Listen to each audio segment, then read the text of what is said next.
Hello everyone, welcome to teachers academy.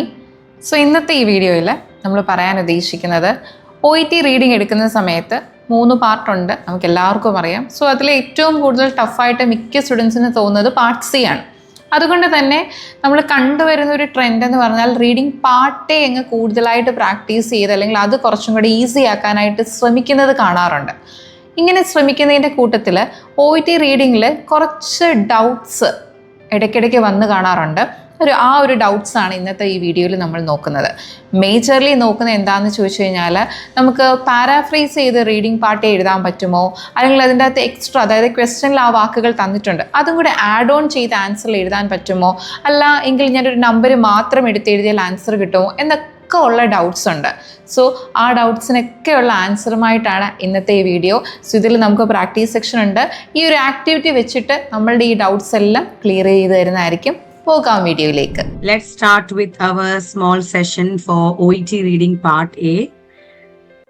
ഈ ഒരു സെഷനിൽ നമ്മൾ നിങ്ങളുടെ ചെറിയ പാർട്ട് എനെ കുറിച്ചുള്ള ചില ഡൗട്ടുകളാണ് നമ്മൾ ഇന്ന് ഡിസ്കസ് ചെയ്യാൻ പോകുന്നത്.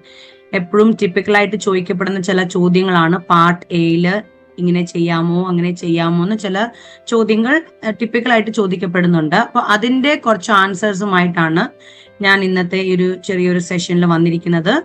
Okay, so let's answer some of your questions on reading part A. Okay, so let's start with our first question. ആദ്യത്തെ ക്വസ്റ്റ്യൻ എന്താണ് ചോദിക്കപ്പെടുന്നത്? Can I repeat the word from the question? ക്വസ്റ്റ്യനിൽ തന്നിരിക്കുന്ന ഒരു വേർഡ് എനിക്ക് repeat ചെയ്യാൻ പറ്റുമോ എന്നൊരു ചോദ്യം സാധാരണ എല്ലാവരും ചോദിക്കുന്ന ഒരു ചോദ്യങ്ങളാണ് അല്ലെ. പാർട്ട് എയില് ഒരു ക്വസ്റ്റ്യനിൽ ഒരു വേർഡ് തന്നിട്ടുണ്ടെങ്കിൽ എനിക്ക് ഈ വേർഡ് റിപ്പീറ്റ് ചെയ്യാൻ പറ്റുമോ, ആൻസറിൽ റിപ്പീറ്റ് ചെയ്യാൻ പറ്റുമോ? അതിന്റെ ആൻസർ ആയിട്ട് പറയുകയാണെങ്കിൽ no, you should not repeat words from the question. നമ്മൾക്ക് ഓൾറെഡി ക്വസ്റ്റ്യനിൽ ഒരു വേർഡ് തന്നിട്ടുണ്ടെങ്കിൽ നമുക്ക് ആൻസറിൽ ആ വേർഡ് റിപ്പീറ്റ് ചെയ്യേണ്ട ആവശ്യമില്ല. That will take the answer in A negative വേ. ഒരു നെഗറ്റീവ് രീതിയിലോട്ട് പോകുന്നത് കൊണ്ട് നമുക്ക് അവിടെ എന്ത് പറ്റാം, ചിലപ്പം ആ റോങ് ആൻസർ ആയിട്ട് കണക്കാക്കപ്പെടുന്നതുകൊണ്ട് even though you have written the relevant answer, നിങ്ങൾ അവിടെ റെലവെന്റ് ആൻസർ എഴുതിയിട്ടുണ്ടെങ്കിലും നിങ്ങൾ ഒരു വേർഡ് ക്വസ്റ്റ്യനിൽ തന്നിരിക്കുന്ന ഒരു വേർഡ് നിങ്ങൾ പിന്നെയും റിപ്പീറ്റ് ചെയ്ത് ആൻസറിൽ എഴുതുകയാണെങ്കിൽ അവിടെ നിങ്ങൾക്ക് മാർക്ക് ലൂസ് ചെയ്യാനുള്ള ചാൻസസ് ഉള്ളത് കൊണ്ട് you should make sure that you should not repeat words from the question. Okay, നമുക്ക് ആൻസർ ആയിട്ട് ജസ്റ്റ് ഒന്ന് ഒരു എക്സാമ്പിൾ ആയിട്ട് നോക്കാം. എക്സാമ്പിൾ നോക്കിക്കേ. In a gap fill question like this, നമ്മൾ fill in the blanks ഒക്കെ ചെയ്യത്തില്ലേ? നമ്മൾ 15 to 20 questions basically fill in the blanks അല്ലേ. അപ്പം gap fill questionൽ നമുക്ക് നോക്കാം. ഒരു എക്സാമ്പിൾ കണ്ടേ. Children may be given up to dash mg of codeine per kilo of weight. ആ കുഞ്ഞുങ്ങളുടെ per kilo of weight വെച്ചിട്ടാണ് നമ്മൾ കുഞ്ഞുങ്ങൾക്ക് dash mg of codeine കൊടുക്കുന്നത്. Okay, may be given up to dash mg of codeine per kilo of weight. ഇനി നിങ്ങൾ answer എഴുതി 0.5 mg per kilo എന്ന് നിങ്ങൾ ആൻസർ എഴുതിയിട്ടുണ്ടെങ്കിൽ that is a wrong answer. Because ക്വസ്റ്റ്യനിൽ already per kilo mg of codeine per kilo എന്ന് എഴുതിയിട്ടുണ്ട്. So നിങ്ങൾ പിന്നെയും വന്നിട്ട് 0.5 mg per kilo എഴുതുകയാണെങ്കിൽ the meaning of the sentence has completely changed. You are repeating the same thing that is already given in the question. So fill in the blanks, you are filling the gap. So ആ gap fill ചെയ്യുമ്പോൾ already തന്നിരിക്കുന്ന കാര്യം നിങ്ങൾ പിന്നെയും എഴുതുമ്പോൾ that sentence grammatically incorrect ആയി. So this is a wrong answer. അല്ലേ? അപ്പം നിങ്ങൾ mg per kilo എഴുതിയിട്ടുണ്ടെങ്കിൽ അത് എങ്ങനെ വായിക്കപ്പെടും? Children may be given up to 0.5 mg per kilo mg of codeine per kilo of weight. സെന്റൻസിന് മീനിങ് ഉണ്ടാകുന്നുണ്ടോ? ഇല്ല. So you must make sure question already തന്നിട്ടുണ്ടെങ്കിൽ you don't have to write the same thing again and again, because that will change the meaning of the sentence, particularly questions like fill in the blanks. Fill in the blanks പോലത്തെ ക്വസ്റ്റ്യനിൽ ഒരു സാധനം തന്നിട്ടുണ്ടെങ്കിൽ and you are repeating the same thing again, that will give you a wrong, that will give the examiner a wrong impression കൊടുക്കും, and then your answer is wrong. So this is a wrong answer. 0.5 mg per kilo. You have to write 0.5. അത് മാത്രം എഴുതിയാൽ മതി. Because already തന്നിട്ടുണ്ട്. തന്നിട്ടില്ലായിരുന്നെങ്കിൽ നിങ്ങൾക്ക് എഴുതായിരുന്നു. Okay, if it is already given you can not repeat the word from the question. Okay, now second type of question എന്താണ്? നമ്മൾ 8 to 14 ക്വസ്റ്റ്യൻ ചെയ്യത്തില്ലേ, അതിലെ ഷോർട്ട് ക്വസ്റ്റ്യൻസ് ഒക്കെ ചോദിക്കത്തില്ലേ? വാട്ട് ടൈപ്പ് ഓഫ്, ഇനി സെക്കൻഡ് എക്സാമ്പിൾ നോക്കിക്കേ. What type of factor has caused the biggest increase in childhood asthma? Childhood asthma-യില് ഏത് factor ആണ് അല്ലെങ്കിൽ ഏത് ടൈപ്പ് ഓഫ് ഫാക്ടർ ആണ് ബിഗസ്റ്റ് ഇൻക്രീസ് കൊണ്ടുവന്നിട്ടുള്ളത്? ചൈൽഡ്ഹുഡ് ആസ്മയുടെ ബിഗസ്റ്റ് ഇൻക്രീസിന്റെ ഏത് ഫാക്ടർ ആണ് കാരണക്കാരൻ? ഏത് ടൈപ്പ് ഓഫ് ഫാക്ടർ? സോ നിങ്ങൾ അവിടെ എൻവയറമെന്റൽ ഫാക്ടർ എന്നൊരു വാക്ക് എഴുതിയിട്ടുണ്ടെങ്കിൽ എൻവയറമെന്റൽ ആണ് ആൻസർ, എൻവയറമെന്റൽ ഫാക്ടർ ആണ് ആൻസർ, കറക്റ്റ് ആണ്. But you are repeating the same thing again. കണ്ടോ, ഫാക്ടർ എന്ന് ക്വസ്റ്റ്യനിൽ തന്നിട്ടുണ്ട് and you are writing it in the answer is. നിങ്ങൾ അത്രയൊക്കെ കഷ്ടപ്പെട്ടിട്ട് ഫാക്ടർ ഒക്കെ എഴുതുന്നുണ്ടെങ്കിൽ അതെന്താണ്? നിങ്ങൾക്ക് അവിടെ ഫാക്ടർ എഴുതേണ്ട ആവശ്യമില്ല. ബിക്കോസ് അതെന്ത് കാണിക്കുന്നു? നിങ്ങളുടെ അൺഅവയർനെസ്സിനെയാണ് കാണിക്കുന്നത്. നിങ്ങൾ ക്വസ്റ്റ്യൻ വായിച്ചിട്ട് അവിടെ ഓൾറെഡി തന്നിട്ടുള്ള ഒരാളെ നിങ്ങൾ പിന്നെയും എഴുതുവാണെങ്കിൽ അത് നിങ്ങളുടെ ഒരു നെഗറ്റീവ് സൈഡിനെയാണ് കാണിക്കുന്നത്. എന്നിട്ട് നിങ്ങൾക്ക് മാർക്ക് ലൂസ് ചെയ്യാനുള്ള ചാൻസസ് കൂടും. So you must make sure that you should not repeat the words from the question. Factor തന്നിട്ടുണ്ടെങ്കിൽ you can just write environmental. You make sure that നിങ്ങൾ environmental മാത്രം എഴുതാവൂ, because it is already given in the question factor. So you don't have to write factor.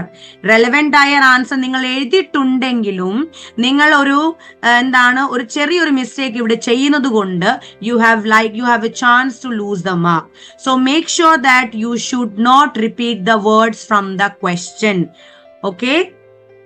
So I hope എല്ലാവർക്കും ഈ ഒരു doubt clear ആയിട്ടുണ്ട്. മിക്കവാർക്കും വരുന്ന ഒരു doubt ആണ്, നിങ്ങൾക്ക് റിപ്പീറ്റ് ചെയ്യാൻ പറ്റുമോ? Make sure that you do not repeat the question, especially fill in the ബ്ലാങ്ക്സിൽ. ഫിൽ ഇൻ ദ ബ്ലാങ്ക്സ് നമുക്ക് ചെയ്യാനേ പാടില്ല. ആ ഒരു ആൻസർ റോങ് ആയിപ്പോകും. Because the sentence of the meaning മാറിപ്പോകും. ആൻഡ് ഇങ്ങനത്തെ ക്വസ്റ്റ്യൻസ് വരുമ്പോൾ make sure that you don't write the same thing again and again. So you can just write environmental. Clear ആണോ? So we are done with the first question. Now let's move to our second question. Typically part A യിൽ ചോദിക്കപ്പെടുന്ന രണ്ടാമത്തെ ചോദ്യം എന്താണ്? Can I still get marks if I only write the number and not the measurement? ചോദ്യമാണ്. ഇനി ചോദ്യം ചോദ്യം രണ്ടിനെ കുറിച്ച് ചോദിക്കുന്നുണ്ട്. പക്ഷെ ഞാൻ നമ്പർ മാത്രം എഴുതി മെഷർമെന്റ് എഴുതിയില്ലെങ്കിൽ എനിക്ക് മാർക്ക് കിട്ടുമോ? രണ്ടാമത്തെ ഒരു ക്വസ്റ്റ്യൻ. ഓക്കെ, നമുക്ക് വായിക്കാം. If the question ask for the number and the measurement. ഇനി നിങ്ങളുടെ ചോദ്യങ്ങൾ ആ നമ്പറിനെയും കുറിച്ച് ചോദിക്കുന്നുണ്ട്, മെഷർമെന്റിനെയും കുറിച്ച് ചോദിക്കുന്നുണ്ട്. നിങ്ങൾ രണ്ടും എഴുതിയിരിക്കണം. So that your answer is correct. നിങ്ങൾക്ക് ആൻസർ കറക്റ്റ് ആവണം, നിങ്ങൾക്ക് അതിൽ മാർക്ക് കിട്ടണമെങ്കിൽ നിങ്ങളുടെ ചോദ്യം രണ്ടിനെ കുറിച്ച് ചോദിക്കുന്നുണ്ടെങ്കിൽ you should write the number and the measurement.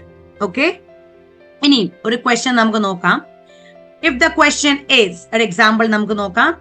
What is the lowest dose of ibuprofen per kilo recommended to children? കുഞ്ഞുങ്ങൾക്ക് വേണ്ടി റെക്കമെൻഡ് ചെയ്യപ്പെട്ട ഐബുപ്രോഫിന്റെ പെർ കിലോ എത്ര ലോവസ്റ്റ് ഡോസ് ആണ്? What is the lowest dose of ibuprofen per kilo recommended to children? So നിങ്ങൾ answer എഴുതി 2.5. ശരിയാണോ? എന്ത് 2.5? 2.5 പെർ കിലോ. എന്ത് 2.5 മൈക്രോഗ്രാം ആണോ, ഗ്രാം ആണോ, കിലോഗ്രാം ആണോ, എന്ത് ഗ്രാം ആണ്, അല്ലെങ്കിൽ എത്ര മെഷർമെന്റ് ആണ് നിങ്ങൾക്ക് അവിടെ എഴുതിയില്ലെങ്കിൽ അവിടെ നമുക്ക് ആൻസർ ശരിയാകുമോ? ഇല്ല. This is a wrong answer. Number മാത്രം എഴുതി പക്ഷെ മെഷർമെന്റ് എഴുതിയിട്ടില്ല. പക്ഷെ നിങ്ങളുടെ ക്വസ്റ്റ്യനിൽ മെഷർമെന്റ് ചോദിക്കുന്നുണ്ട്, അവിടെ മെഷർമെന്റ് എഴുതിയിട്ടില്ലല്ലോ. ജസ്റ്റ് പറയുന്നത് എന്താണ്? പെർ കിലോ എത്ര ഐബുപ്രോഫിന്റെ ലോവസ്റ്റ് ഡോസ് ആണ് കൊടുക്കേണ്ടത്? പെർ കിലോ അല്ലേ ചോദിച്ചത്? അപ്പം പെർ കിലോ എത്ര കൊടുക്കണം? 2.5 എഴുതിയ ശരിയാകുമോ? നഹി. ഇല്ല. ഓക്കെ, സോ 2.5 മാത്രം എഴുതിയാൽ that will be a wrong answer. Even though 2.5 ശരിയാണ്, 2.5 ആണ് നമ്മൾ എഴുതേണ്ടത്, അത് റെലവെന്റ് ആയ ആൻസർ ആണെങ്കിലും നിങ്ങൾ അവിടെ മെഷർമെന്റ് എഴുതാത്തത് കൊണ്ട് നിങ്ങളുടെ മാർക്ക് അവിടെ കട്ടാകും. Because you have to include the unit of measurement in your answer. നിങ്ങൾ എത്ര ഗ്രാം ആണോ, കിലോഗ്രാം ആണോ, മൈക്രോഗ്രാം ആണോ, ലിറ്റർ ആണോ ഒന്നും അറിയത്തില്ലല്ലോ. അപ്പം മെഷർമെന്റ് ക്വസ്റ്റ്യനിൽ ചോദിക്കുന്നുണ്ടെങ്കിൽ you have to write the measurement or else your answer is wrong and you have the chance to lose your marks. Okay, so ക്വസ്റ്റ്യനിൽ പെർ കിലോ എത്ര ഐബുപ്രോഫിൻ ലോവസ്റ്റ് ഡോസ് ആണ് കൊടുക്കേണ്ടതെന്ന് ചോദിച്ചാൽ മെഷർമെന്റ് ഇല്ലാണ്ട് എഴുതിയാൽ that is a wrong answer. Per kilo എഴുതേണ്ട ആവശ്യമില്ല. Per kilo is already given in the question. You can just write how many gram or how many kilogram or how many microgram you are giving. അല്ലേ, അപ്പം നിങ്ങൾ അവിടെ measurement എഴുതിയിരിക്കണം. Okay, so measurement എഴുതിയില്ലെങ്കിൽ that is a wrong answer. So if your question is asking for both the things, the number and the measurement, you should include both the things. Okay, clear ആണല്ലോ? So I hope second ഡൗട്ടും എല്ലാവർക്കും, second ആ ഒരു doubt എല്ലാവർക്കും clear ആയിട്ടുണ്ട്. Third type of question that are typically get asked regarding OET reading part A is, can I paraphrase instead of using the same words from the text? ടെക്സ്റ്റിൽ നിന്ന് same word ഉപയോഗിക്കുന്നതിന്റെ പകരം എനിക്ക് എന്റെ ഇഷ്ടത്തിന് ആ ഒരു വേർഡിനെ പാരാഫ്രേസ് ചെയ്യാൻ പറ്റുമോ? സാധാരണ നമ്മൾ ചോദിക്കുന്ന ഒരു ചോദ്യങ്ങളാണ്. ഓക്കെ, എന്താണ് നമുക്ക് നമ്മുടെ ഇഷ്ടത്തിന് അത് ചെയ്യാൻ പറ്റുമോ, മാറ്റാൻ പറ്റുമോ, പാരാഫ്രേസ് ചെയ്യാൻ പറ്റുമോ? Answer is no. Use the exact same words from the text.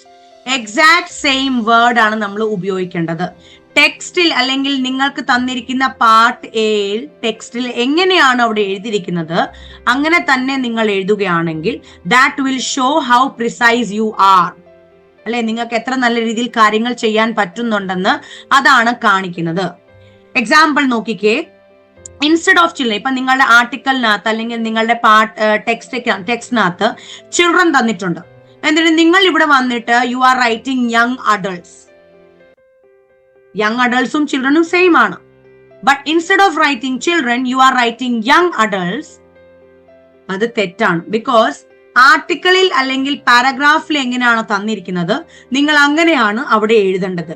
U have to use the same exact precise words used in the text. നിങ്ങളായിട്ട് അതിനെ പാരാഫ്രൈസ് ചെയ്യാൻ പോകണ്ട. That is what part A is all about. Part A എന്ന് പറയുമ്പോൾ you are looking for the answer that is written in the text. നിങ്ങൾക്ക് സ്വന്തമായിട്ട് assume ചെയ്തിട്ട് നിങ്ങളുടെ ഇഷ്ടത്തിന് പാരാഫ്രൈസ് ചെയ്തിട്ട് എഴുതാനുള്ള അനുവാദം പാർട്ട് എക്കകത്ത് ഇല്ല. Okay, so you are looking for the answer that is already given in the question. നിങ്ങളോട് ചോദിച്ചിരിക്കുന്ന ക്വസ്റ്റ്യന്റെ ആൻസർ ആർട്ടിക്കിളിനകത്ത് പറയുന്നുണ്ട്, ടെക്സ്റ്റിനകത്ത് പറയുന്നുണ്ട്, അതുപോലെ തന്നെയാണ് നമ്മൾ അവിടെ എഴുതേണ്ടത്. So that is how you should do. You cannot paraphrase the same word given in the text. Okay, you have to use the same thing that is written in the text. Same ആയിട്ട് അവിടെ എഴുതിയിട്ടുണ്ടെങ്കിൽ, children ആണ് എഴുതിയിട്ടുണ്ടെങ്കിൽ you should write children. നിങ്ങൾ മാറ്റി young adult, toddler, preschoolers ഒന്നും എഴുതാനുള്ള അനുവാദം നിങ്ങൾക്കില്ല. Okay, so that is much easier. Instead of doing paraphrasing, നിങ്ങൾ ഇരുന്ന് പാരാഫ്രേസ് ചെയ്യുന്നതിനെക്കാട്ടിലും എത്ര ഈസിയാണ് ആർട്ടിക്കിളിൽ തന്നിരിക്കുന്ന കാര്യങ്ങൾ എഴുതുക. Okay, so make sure that you write the same exact thing that is given in the text instead of paraphrasing the words. Okay, so I hope ഈ ഒരു ക്വസ്റ്റ്യന്റെ ആൻസർ കൂടി കിട്ടിയിട്ടുണ്ട്. No, use the same exact word from the text. You don't have to paraphrase. Okay, now let's move to our last question. Can I use abbreviations in my answer? എനിക്ക് എബ്രിവേഷൻസ് ഉപയോഗിക്കാൻ പറ്റുമോ? എബ്രിവേഷൻസ് എന്ന് പറയുമ്പോൾ നമ്മൾ പറയത്തില്ല ഷോർട്ട് കട്ട്സ് അല്ലെങ്കിൽ short words ഉപയോഗിക്കാം. ഇപ്പൊ വെഡ്നസ്ഡേയുടെ പകരം വെൻസ്ഡേ എഴുതാം, നമുക്ക് അപ്രോക്സിമേറ്റ്ലിയുടെ പകരം അപ്രോക്സ് എഴുതാം, നമ്പറിന്റെ പകരം NO എഴുതി നമുക്ക് വിടാം, അല്ലെ? ഇതെനിക്ക് ഉപയോഗിക്കാൻ പറ്റുമോ പാർട്ട് എക്കകത്ത്? എന്താണ് നമ്മൾ പറയുന്നത്? Avoid using abbreviations or acronyms unless they already appear in the text. ടെക്സ്റ്റിനകത്ത് തന്നിട്ടുണ്ടെങ്കിൽ നിങ്ങൾക്ക് എഴുതാം. അല്ലാന്നുണ്ടെങ്കിൽ അവിടെ അപ്രോക്സിമേറ്റ്ലി എന്നൊരു വാക്ക് എഴുതിയിട്ടുണ്ടെങ്കിൽ നിങ്ങളുടെ ആൻസറിൽ നിങ്ങൾ വന്നിട്ട് അപ്രോക്സ് എന്ന് എഴുതിയാൽ that will be wrong.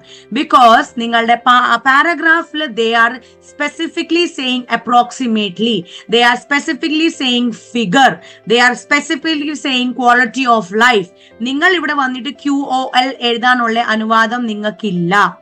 If in the text quality of ലൈഫിന്റെ പകരം QOL എഴുതിയിട്ടുണ്ടെങ്കിൽ then you can write. Completed blood കൗണ്ടിന്റെ പകരം CBC എഴുതിയിട്ടുണ്ടെങ്കിൽ then you can write. Unless ടെക്സ്റ്റിനകത്ത് മെൻഷൻ ചെയ്യാത്ത പക്ഷം നിങ്ങൾക്ക് എഴുതാനുള്ള അനുവാദമില്ല. അവിടെ തന്നിട്ടുണ്ടെങ്കിൽ യു ക്യാൻ റൈറ്റ്, ബട്ട് തന്നിട്ടില്ലെങ്കിൽ യു മേക്ക് ഷുവർ ദാറ്റ് നിങ്ങൾ അവിടെ തന്നിരിക്കുന്ന രീതിയിൽ തന്നെ എഴുതുക. കംപ്ലീറ്റഡ് ബ്ലഡ് കൗണ്ട് എഴുതിയിട്ട് ബ്രാക്കറ്റിൽ CBC ആണെങ്കിൽ നിങ്ങൾ എന്ത് ചെയ്യും? CBC എഴുതുമോ? No, you are not allowed to write that thing.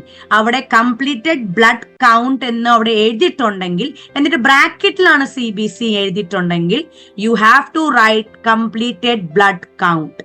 Okay, CBC ബ്രാക്കറ്റിലാണ് മെൻഷൻ ചെയ്തത്. ഇനിയും കംപ്ലീറ്റഡ് ബ്ലഡ് കൗണ്ടിന്റെ പകരം അവിടെ തന്നിട്ടേ ഇല്ല, CBC എന്നൊരു വാക്ക് മാത്രം എഴുതിയിട്ടുണ്ടെങ്കിൽ then you have the right to write CBC. അല്ലാത്ത പക്ഷം നിങ്ങൾക്ക് എഴുതാനുള്ള അനുവാദം ഇല്ല. You should avoid using abbreviations and acronyms. Okay, unless they already appear in the text.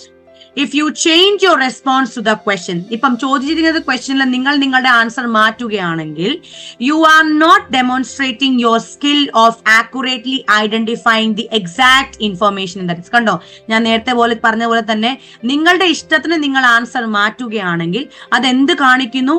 നിങ്ങളുടെ എന്താണ് സ്കിൽ നല്ലതല്ല, അല്ലെങ്കിൽ നിങ്ങൾക്ക് വേണ്ടതായ രീതിയിൽ കാര്യങ്ങൾ മനസ്സിലാക്കാൻ പറ്റുന്നില്ല എന്നൊരു കാര്യത്തെയാണ് അത് മുന്നോട്ട് വെക്കുന്നത്. സോ നിങ്ങളുടെ നെഗറ്റീവ് സൈഡിനെയാണ് അത് കാണിക്കുന്നത്. അതുകൊണ്ട് ആർട്ടിക്കിളിൽ അത് എങ്ങനെയാണോ പറഞ്ഞിരിക്കുന്നത് അങ്ങനെ തന്നെ എഴുതുക. നമ്പർ എന്ന ഫുൾ വേർഡിലാണ് എഴുതിയിരിക്കുന്നതെങ്കിൽ NUMBER എന്ന് പറഞ്ഞ് എഴുതിയിട്ടുണ്ടെങ്കിൽ you have to write in the exact same way. നിങ്ങൾ അത് NO ആക്കി മാറ്റരുത്. ഓക്കെ, ഇനിയും NUMBER പകരം അവിടെ NO ആണ് എഴുതിയിട്ടുണ്ടെങ്കിൽ യു ക്യാൻ റൈറ്റ്. അല്ലാത്ത പക്ഷം you are not allowed to write that thing. Okay, so can I use abbreviation in my answers? Avoid using abbreviation unless they appear in the text. ടെക്സ്റ്റിനകത്ത് തന്നിട്ടുണ്ടെങ്കിൽ നിങ്ങൾക്ക് എഴുതാം, ഇല്ലാത്ത പക്ഷം you are not allowed to do that. Okay, so ഈ ഒരു 4 questions ആയിരുന്നു basically part A നെ കുറിച്ച് ചോദിക്കപ്പെടുന്നത്. അത് നമ്മൾ ഇവിടെ ഡിസ്കസ് ചെയ്തു. എല്ലാവർക്കും മനസ്സിലായിട്ടുണ്ടെന്ന് ഞാൻ വിശ്വസിക്കുന്നു.